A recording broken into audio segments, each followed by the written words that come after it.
Entonces, póngase de pie, vamos a leer la palabra de Dios para predicar. Oremos al Señor primero y después leemos. Señor Jesús, te damos gracias esta mañana por la oportunidad que nos concedes, Señor, de estar aquí delante de su presencia. Te damos gracias, Señor, por la bendición que tú das, Señor, a tu pueblo de ponernos reunir en su nombre para adorarle. Gracias por la vida, por la salud, por las fuerzas, por esa disponibilidad que tenemos, Señor. Gracias te damos en este día. Gracias, Señor Jesús. Amén. Quiero hacerles una pregunta antes que leamos la Biblia. ¿Por qué creen ustedes que cuando el hombre pecó, Dios hizo que el hombre muriera? ¿Por qué no lo castigó de otra manera, sino con la muerte física? ¿Les gusta la muerte física? No les gusta, ¿cierto? No nos gusta, ¿cierto? Porque uno se amaña aquí, ¿cierto? ¿Por qué creen ustedes que Dios hizo eso? Diga algo. ¿Ah? Para que el ser humano no fuera un pecador eterno. Bueno, ¿qué más? ¿Cómo?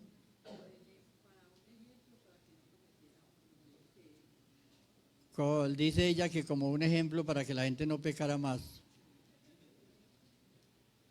O sea, como para meterle miedo, según quiere decir usted. ¿Qué otra cosa se le ocurre a ustedes? ¿Por qué? Porque no le dio unos latigazos y lo soltó otra vez.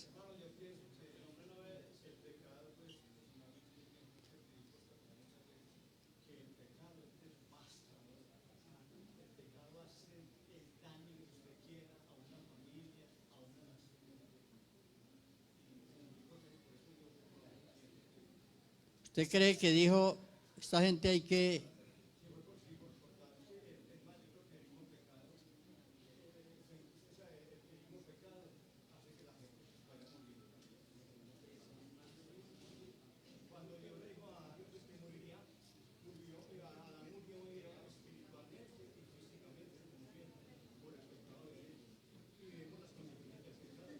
Bueno, entonces, ¿qué dicen entonces ustedes?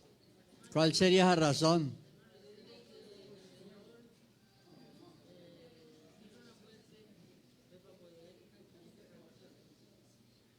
Bueno, a él se le ocurre que vino la muerte para poder obtener la salvación. ¿Qué dicen ustedes? Bueno, entonces esa es la pregunta. Ahora sí vamos a leer. Vamos a leer la palabra de Dios en San Juan, capítulo 14. ¿Por qué la muerte? ¿Por qué las funerarias? ¿Por qué ese negocio tan bueno de las funerarias? El negocio no es quiebra.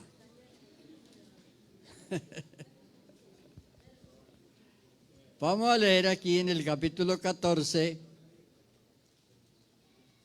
del verso 1 al 6. Vamos a leer alternadamente. Jesús le dice a sus discípulos: no se turbe vuestro corazón. Creéis en Dios, creed también en mí. Lean el 2.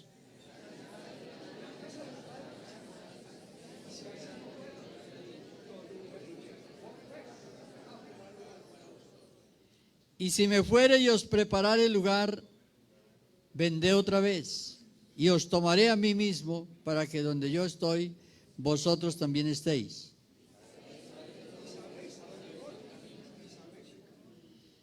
Le dijo Tomás: Señor, no sabemos a dónde vas. ¿Cómo pues podemos saber el camino?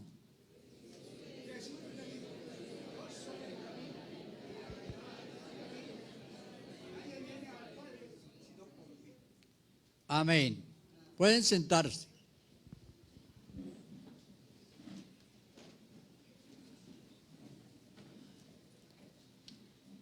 Entonces quedamos de acuerdo que no estamos de acuerdo con la muerte, ¿cierto? Ok, no están de acuerdo.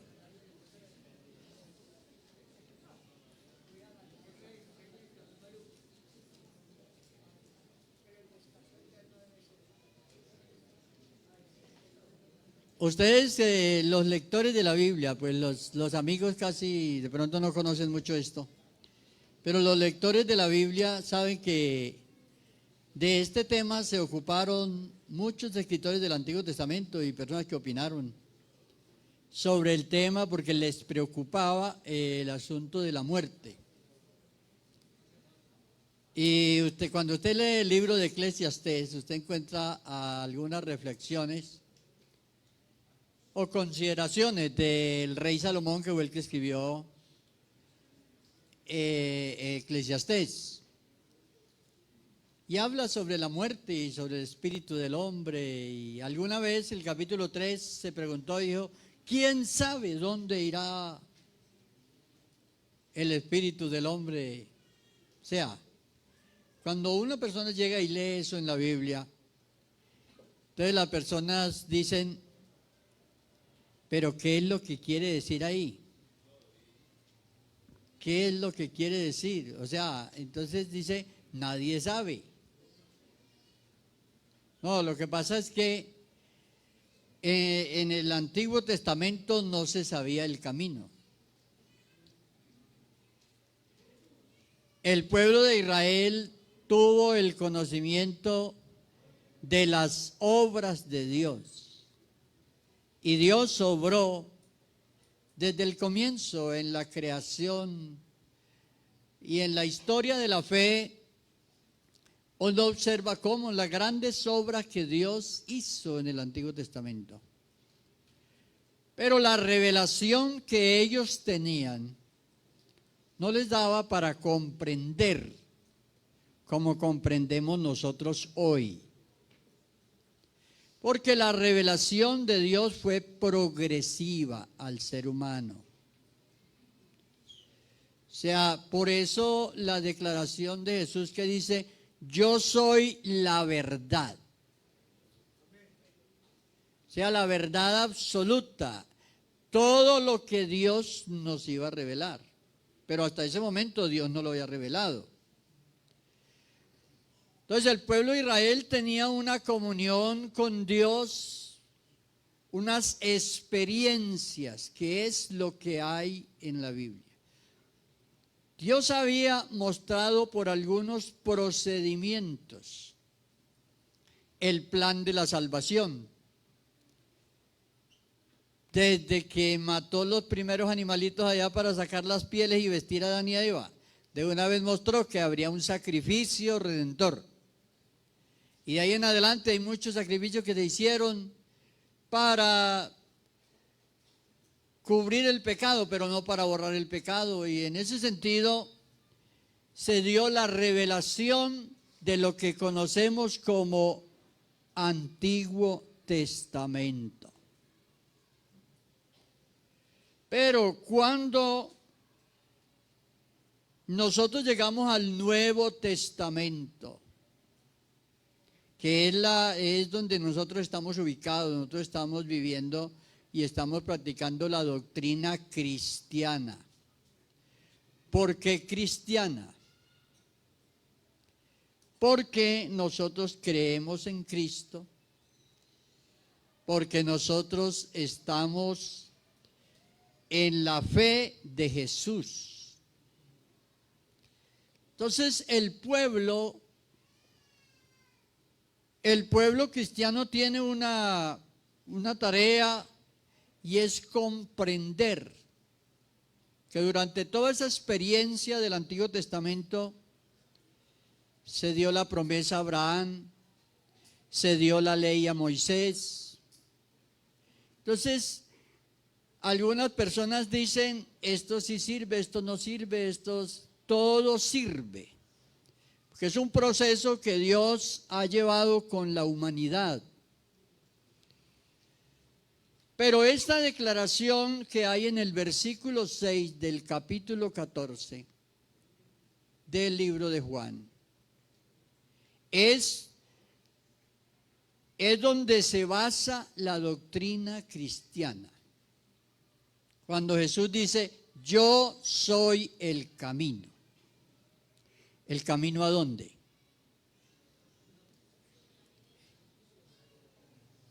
¿El camino para dónde? Un camino es para caminar por él.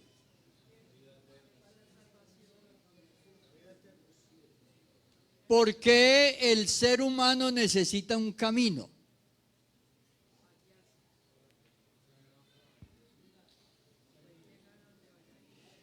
Porque cuando la persona muera aquí, se le acaba el camino aquí. Y necesita saber dónde va a ir. Entonces, lo que el Señor vino a hacer, por eso todo el juicio, cuando usted lee sobre el juicio de Dios, el juicio lo hará el Señor Jesucristo. No hay otro juicio fuera del Señor Jesucristo. Que vengan los de tal época y le vamos a hacer, no, el juicio lo va a hacer el Señor Jesucristo. Él es el que va a hacer el juicio. ¿Por qué? Porque Él es el camino. ¿Y por qué Él es el camino? Bueno, entonces vamos a mirar 2 Timoteo 1:10. ¿Por qué Él es el camino?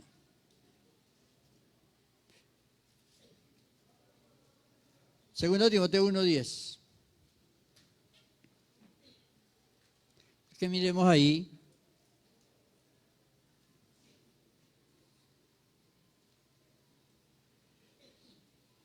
Está hablando de la salvación. Esto comienza con una recomendación que Pablo le da a Timoteo y le dice: te recomiendo que avives el don que hay en ti. Y ese avivar el don era para que él tuviera las fuerzas, el valor, la sabiduría para ir a predicar el evangelio. Y luego él le dice en el verso 8, dice, no te avergüences de dar testimonio. Y luego le habla de la salvación, o sea, el mensaje que él va a presentar a la gente. Y es cuando le dice, pero que ahora ha sido manifestada por la aparición de nuestro Señor Jesucristo, el cual quitó la muerte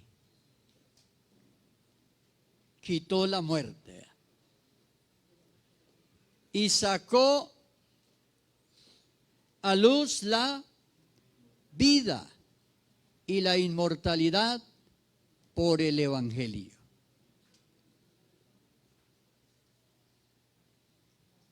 La gente tiene muchas curiosidades.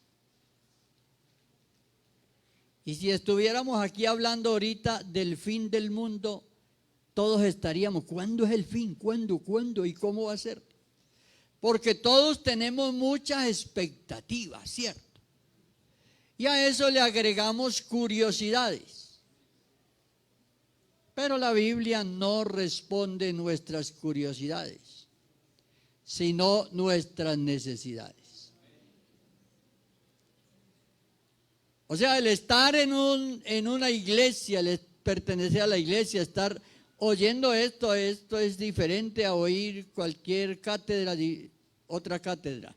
Así que oír esto es oír lo que concierne a nuestra responsabilidad en cuanto a la vida eterna de nuestra salvación. Entonces,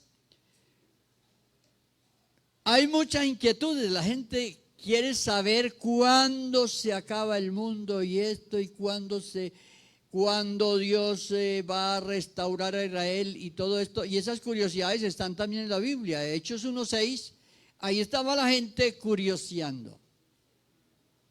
Y le dicen a Jesús: Señor, Señor, pero no se vaya antes de decirnos: Señor, ¿restaurarás el reino de Israel este tiempo? Porque la gente estaba curiosa y a la gente le gusta saber cosas, pero a veces cosas que no nos importan. Lo que realmente nos importa a nosotros a veces no nos interesa. Pero a veces uno no se pregunta: ¿será que mañana amanezco vivo?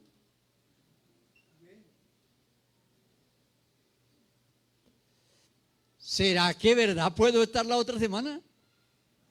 Eso no lo sabe nadie. Entonces, a toda persona le espera, porque le espera un evento futuro, a toda persona. Y debe concentrarse en lo personal. El mundo, no, si Dios lo acaba, que lo acabe cuando Él quiera. Si lo va a acabar, si lo va a restaurar, a mí no me interesa eso. Me interesa para dónde voy yo.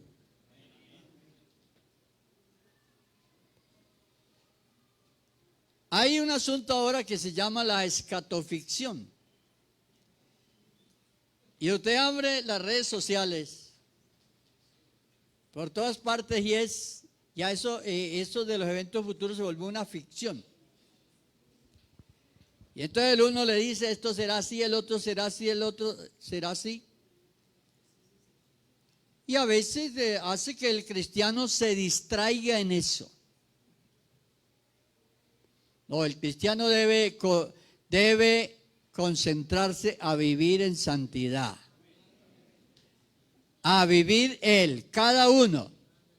Porque aquí la salvación es individual. Amén. Entonces, debemos saber que toda persona le espera. O sea, hay muchas cosas que se estudian en escatología. Todo lo que la Biblia dice, pero yo estaba estudiando y se dice que el 5% de la Biblia habla del futuro y solo el 1% no se ha cumplido. Así que hay unas cosas que no se han cumplido y se tienen que cumplir, pero dejémoslas que se cumplan cuando Dios las tenga. Eso fue lo que Jesús le dijo a los discípulos: no os toca a vosotros saber, Hechos 1:6, las cosas que el Padre puso en su sola potestad. Y luego dice: la tarea de ustedes es la siguiente: pero recibiréis poder cuando haya venido sobre vosotros el Espíritu Santo. Hechos 1:8, que usted lo conoce muy bien.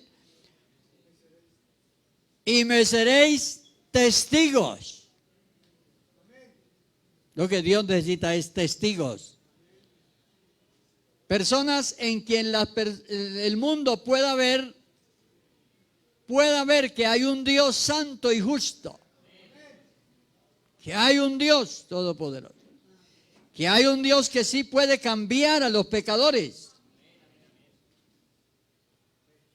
Que camine usted por el barrio y digan: mire, ese lo que era, y vea, se convirtió al evangelio y vea, está cambiado. Dios lo transformó. Eso da gloria a Dios. Eso glorifica a Dios. No hay otra forma de poder testificar que hay un Dios santo, sino que la gente pueda ver que hay una iglesia que obedece a Dios. Entonces, por eso, la señal de la salvación es la resurrección. Y por eso Jesús dice: yo soy el camino. ¿Quién fue el primero que resucitó? ¿No están seguros quién fue el primero? Las otras personas que volvieron a la vida. Allá en el Antiguo Testamento, una persona volvieron a la vida, también en el Nuevo Testamento, la muchacha el muchacho que llevaban a enterrar, la muchacha que había muerto, Lázaro. Ellos volvieron a la vida, pero ellos murieron.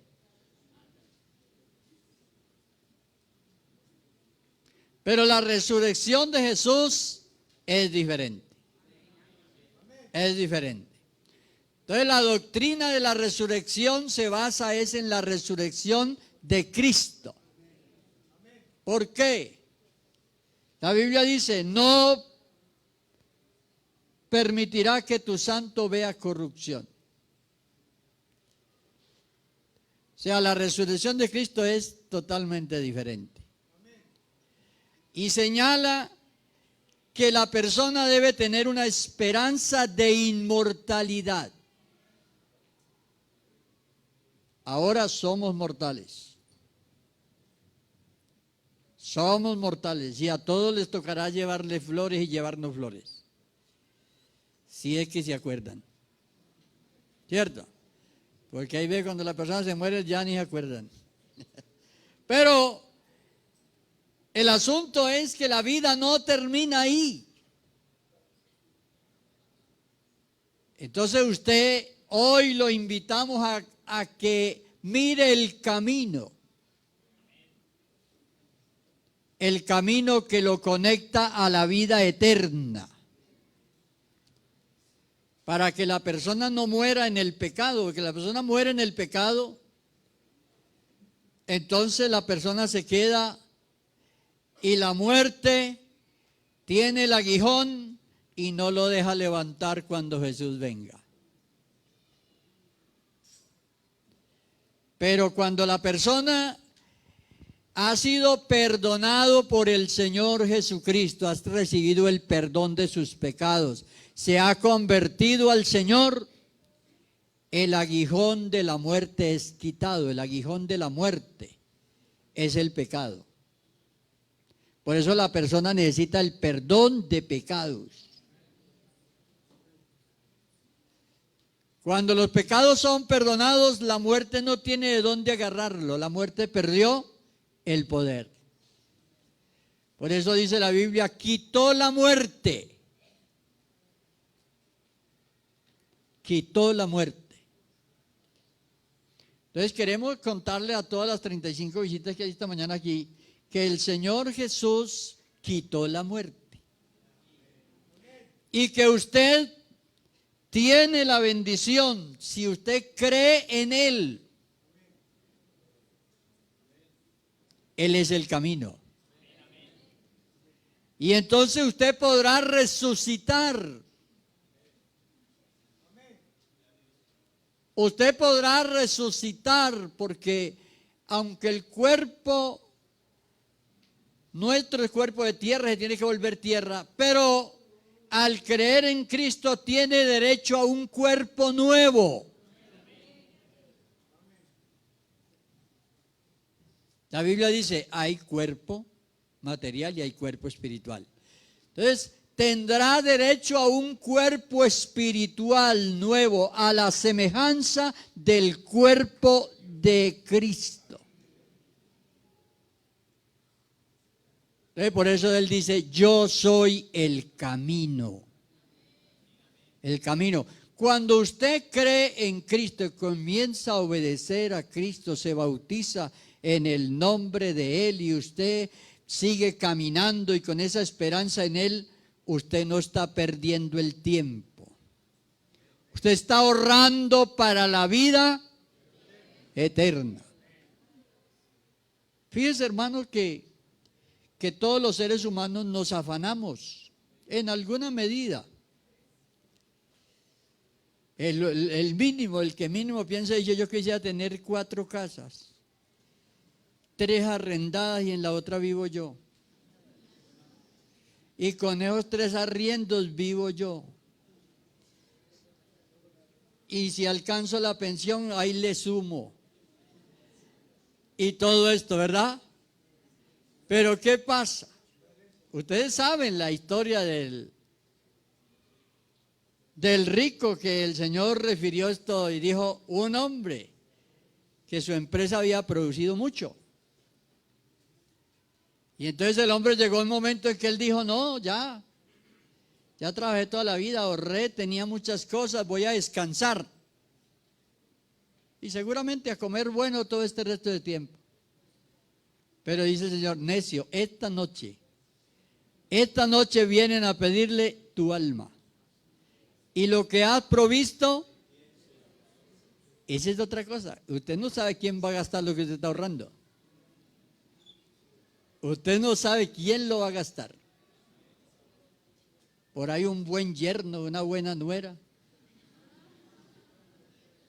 Y usted bien afanado y a veces la gente dice, no, echemos solamente 100 pesos de ofrenda. 1000 pesitos de ofrenda. Por ahorrar, no, hermano. Vea, cuando una persona llega y ya llega a la realidad, entonces comienza a hacer cuentas. Se va al Salmo 90. Enséñanos a contar nuestros días, que traigamos al corazón sabiduría. Y usted comienza a decir, no, ya. Y le saca el pie al acelerador, ¿cierto? Y deja la corredera. Usted ve tanta gente corriendo. Seguramente que hay momentos que hay que correr. Porque si lo deja el bus o lo deja el metro, alguna cosa, bueno, y tiene que llegar a la hora. Pero el afán de la vida. Entonces es bueno pensar y concentrarse en pensar en esa necesidad. 1 Corintios 15, 53. Mire y verá la verdadera necesidad que tiene el ser humano. La verdadera necesidad que tiene, dice, es necesario que esto mortal se vista de inmortalidad. ¿Cómo comienza a vestirse de inmortalidad?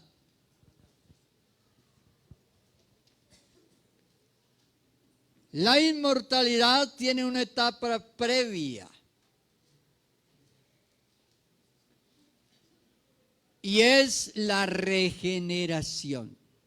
Tito 3:5, donde habla de la salvación y incluye allí la regeneración.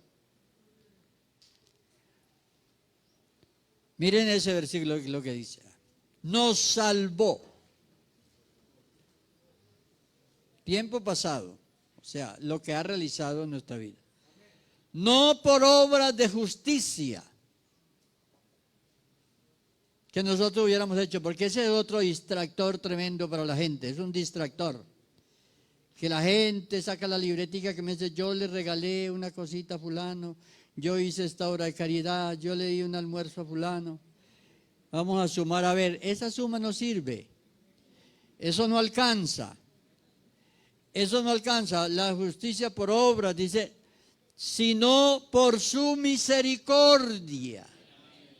Entonces cada persona debe saber que no es por las obras que hicimos. Puede ser que hicimos obras, pero vea, si usted le dio almuerzo a alguien, Dios le pagó ella eso. Porque Dios no le debe nada a nadie.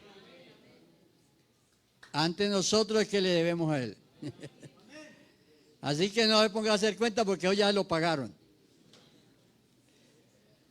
Usted fíjese en la misericordia, vea, por el lavamiento de la regeneración y por la renovación en el Espíritu Santo. En el Nuevo Testamento uno de los aspectos importantísimos de la doctrina es la obra del Espíritu Santo en el creyente, en la persona, la obra del Espíritu Santo. Así como fue necesario que Dios se manifestara en carne, fue necesario, porque había que pagar un precio. El precio, la redención, hay que pagarla y no hay con qué pagarla, ningún ser humano tiene. Entonces el Señor mismo el Señor mismo se manifestó en carne y vino y dijo, bueno, el asunto es la muerte, el problema es la muerte. Bueno, entonces, oh muerte, yo seré tu muerte. Y vino y se expuso a la muerte física. Y la muerte parecía haber ganado.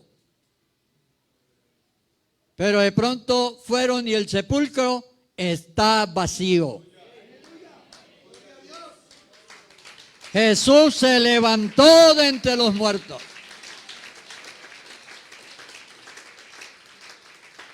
Por eso Él tiene la autoridad para decir, yo soy el camino. Fíjese usted, no un camino, sino con ese artículo definido de la gramática española, el camino. Yo soy el camino, no hay más caminos. Y no hay más camino, y nadie puede poner otro fundamento que el que está puesto. Porque nadie puede resucitar. Nadie puede resucitar por sí solo. Él se levantó de entre los muertos, porque Él es Dios. Y Él dijo, tengo poder para poner mi vida y para volverla a tomar. Esa victoria, amigo, es para usted. Esa victoria, Cristo la ganó para mí y para usted. Él no la necesitaba. Él se había podido quedar sentado en su trono, las alabanzas de los ángeles, de todos allá en la eternidad, pero Él dijo, voy a redimir aquella criatura que hice con mi mano y que la hice a imagen y semejanza mía, pero que ha pecado, lo voy a redimir. Entonces Él pagó el precio de la redención. Y así como fue necesario que Él se manifestara en carne para redimirnos, fue necesario que Él viniera en espíritu. Y es lo que se inicia el gran día de Pentecostés, la venida del Espíritu Santo a hacer la obra de la salvación en la gente. Entonces, por eso Él es el camino. Cuando usted en Tito 3:5 sigue leyendo, vea, sigamos ahí leyendo hasta el 8. El 6, vea. El cual. Está hablando, ¿quién es el cual ahí? ¿Quién es el cual? Lea el anterior, lea el versículo anterior. Póngalo al anterior.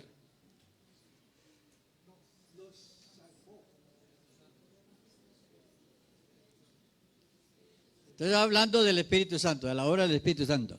Cuando termina aquí, ponga el otro. El cual derramó en nosotros abundantemente, ¿por quién? Por Jesucristo, porque una obra hizo posible la otra. ¿Qué hubiera pasado si el Espíritu Santo viene, pero no había habido sacrificio? Entonces no había nada que predicar. Por eso en San Juan capítulo 16 del verso 8 al 15 termina en el 15 diciendo, tomará de lo mío. El Espíritu de Dios tomó de la obra redentora. Y por eso 1 Corintios 12:3 dice que nadie puede llamar a Jesús Señor si no es por el Espíritu. Entonces la obra del Espíritu Santo lo que hace es que la persona reconozca que hay un Salvador, que hay una redención y la acepte, la reciba. Entonces ahora pensemos a la inversa. Si hay el sacrificio de Cristo, Cristo se va y se va y ya, no pasa más nada, no viene el Espíritu Santo, ¿qué hubiera pasado?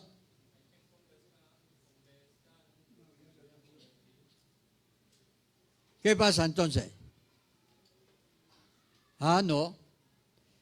Es que la obra no la hacemos nosotros, la obra la hace Dios, la obra la hace, es el Espíritu de Dios. ¿Qué tiene que hacer la persona? Abrir el corazón. Usted tiene que abrir el corazón. Muchas personas al comienzo de su vida cristiana o al pensar en iniciar, ellos dicen, ¿qué voy a hacer? ¿Cómo hago? ¿Cómo empiezo? Abra el corazón. Dice la Biblia, San Juan 1:12, dice, mas a todos los que le recibieron, a los que creen en su nombre, les dio potestad, los revistió de esa facultad, de ese poder, de ser hechos hijos de Dios. Entonces, ¿qué tiene la persona que hacer? Abrir el corazón. A este momento usted no tiene que pensar en los vicios que usted tiene, en los vicios, en las borracheras, en esto, en las costumbres y todo. Usted tiene que pensar en que si usted se muere así, no tiene vida eterna. Y usted tiene que pensar que tiene que caminar por el camino y que el camino es Cristo.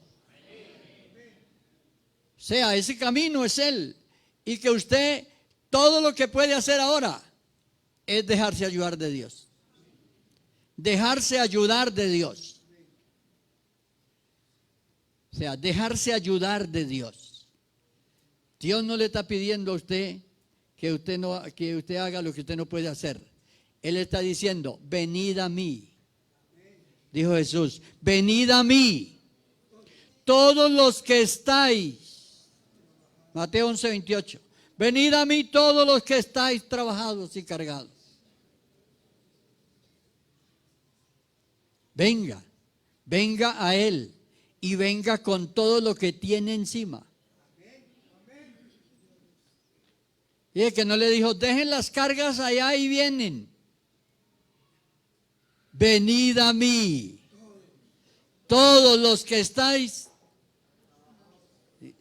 La gran lucha de la gente es con esas costumbres, con todos esos pensamientos que tiene que le impiden acercarse a Dios.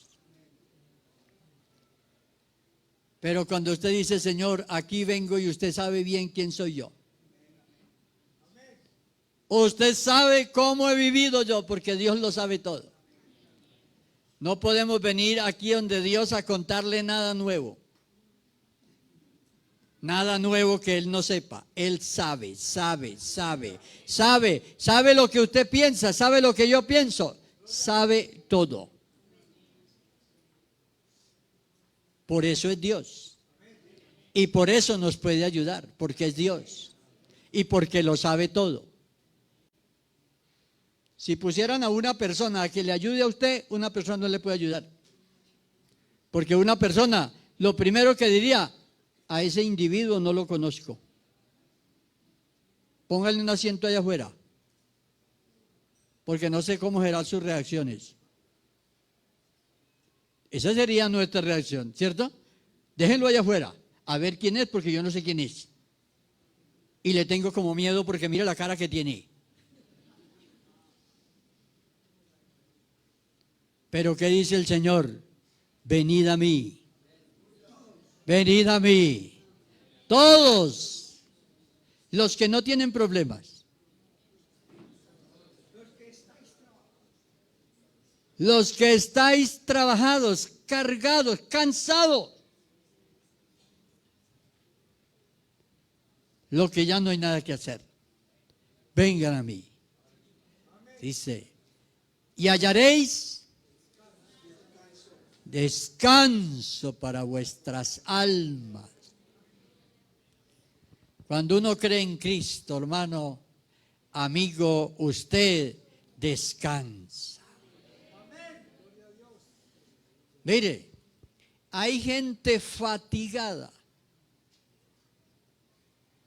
Hay gente fatigada, cansada.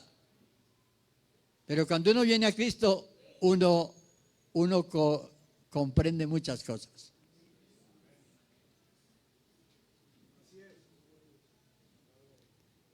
Vea que la juventud de hoy, hablando más de la juventud, a pesar que hay todavía adultos que piensan así, y están muy inquietos. Hay gente muy inquieta y curiosos, preguntando cosas que nadie les va a responder. Por ejemplo, hay gente que pregunta por el anticristo en lugar de preguntar por Cristo. Gente que dice, ¿y cuándo viene el anticristo? No, ¿cuándo viene Cristo? Pregunte cuándo viene Cristo.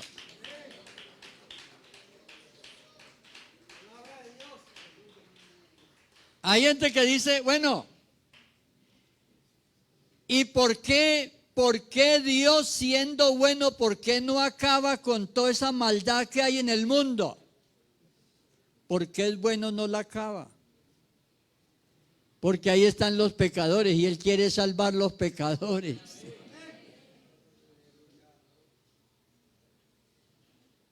Entonces el ser humano que diría, no, tírenle una bomba a esa ciudad y acaben con todos, ya, y se acaban esos ladrones de allá. No, por eso Él es bueno. Por eso dice, Salmo 25, verso 8, dice, bueno y recto es Jehová. Por tanto, Él enseñará a los pecadores el camino. Hay que dejar de estar preguntando las cosas porque hay mucha gente distraída con eso. Bueno, y el mal, y el mal. ¿Y qué pasó? Y entonces, ¿por qué Dios no quita todo el mal? Apártese ustedes del mal, que esa es la voluntad de Dios. La voluntad de Dios es que la persona se aparte del mal y venga a vivir una vida agradable a Dios. Y entonces salga la campaña el viernes, que vamos a ir a predicar el Evangelio, a ver si algunos de esos otros se salen también y vienen a Cristo. Esa es la tarea y por eso la iglesia predica, porque hay un camino a la eternidad. Entonces, deje de preocuparse por el fin del mundo, que eso no nos interesa a nosotros. Si el Señor lo va a acabar, lo va a restaurar, lo va a renovar, no. Nosotros nos espera un evento futuro a cada uno. Va a llegar la muerte. Joven, anciano, rico, pobre, negro, blanco, feo, bonito, no importa. Usted va al cementerio y usted ve esas fotos tan bonitas de las personas que están sepultados ahí, ¿cierto? Esa elegancia, esas muchachas, los muchachos, ya están ahí, ¿cierto? Entonces, hay que creer en Cristo, porque Él es el camino que nos conecta. Yo soy el camino. Él sacó a la luz la vida y la inmortalidad por el Evangelio. Entonces no hay que dejarse distraer. Hay muchos distractores. La gente se distrae con una cosa, con la otra, pero no, el Señor se ha ocupado. Se ha ocupado de lo que nosotros necesitamos. ¿Qué es lo que necesita el ser humano? Ser vestido de inmortalidad. Pero para poder recibir la inmortalidad, debe ser regenerado por el Espíritu Santo.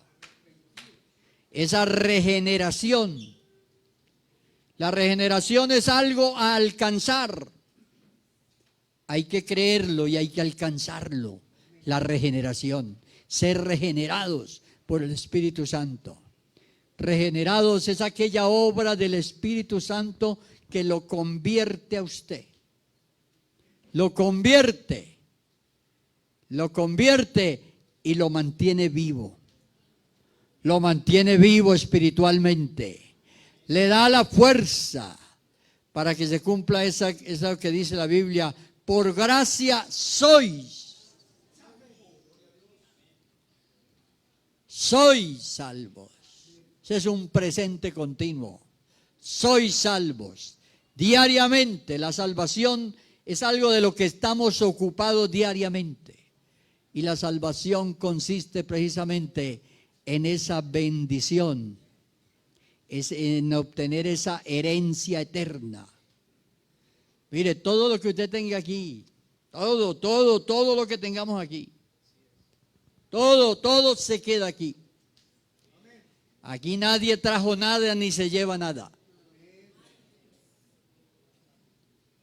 Aquí lo único que permanece es los que hacen la voluntad de Dios.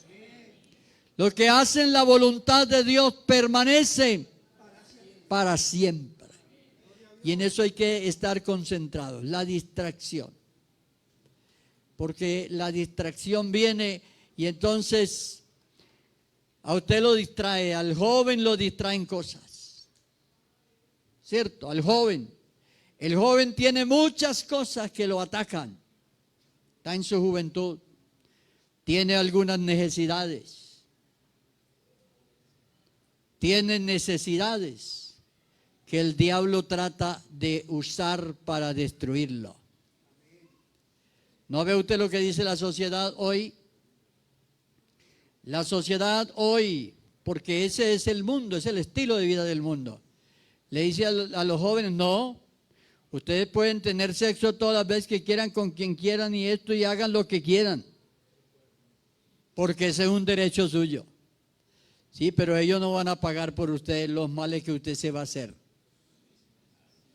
Porque el pecado le hace daños a la persona. Y entonces como todo mundo anda en estas cosas, el mundo anda en eso. Entonces la joven piensa así, el joven así, el otro así, tal, y entonces forman el desorden. El único que orienta nuestras vidas es Dios. Es el único que orienta nuestras vidas para vivir bien.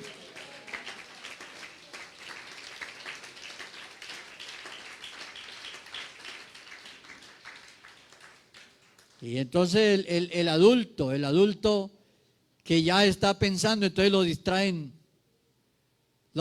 otras cosas y todo el mundo distraído. Y el tiempo va pasando, el reloj va pasando y no sabe cuánto tiempo queda de vida. Y llega la persona y muere sin llegar a Cristo, sin entregarle su vida al Señor. Usted debe entregar su vida al Señor ahora. Ahora que está vivo. Ahora que usted puede. Hay personas que dicen, no, pues después rezarán por mí. Eso ya no vale. La salvación la recibe cada persona. Cada persona es algo personal. Esa es la implicación que tiene el hecho de que la salvación sea por fe. Es personal. Es personal. No puede venir a decir la mamá, vea, no, yo quiero la salvación para mi hijo. No, la quiere, pero si el hijo no la quiere recibir, no la recibe. Es usted quien decide. Es usted, cada persona, quien toma la decisión. Y hoy estamos aquí ante el Señor Jesucristo. Hoy estamos ante el Señor Jesucristo y ante la realidad de que vivimos una vida efímera y pasajera. Temporal. Así que hoy es el día.